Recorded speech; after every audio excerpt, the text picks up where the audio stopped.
म्हणा विठ्ठल पायी गोविला गळा विठ्ठल पायी गोविला गळा विठ्ठल पायी गोविला गळा काना मुळा भारी अवघी विठाबाई माझी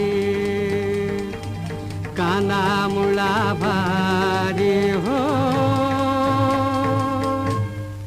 ठाणेदार, तुमच्या बाई म्हसोबाची बाब आम्ही खासगी मानली, पण आता हा मरी यायच्या नैवेद्याचा प्रश्न सगळ्या गावाचा आहे. आता बी ह्यो सावत्या गावातनी धुडकावू दे, मग त्यो हाय आणि गाव हाय. तर त्याचं बकर मागून छान ना. आता बघू बघू.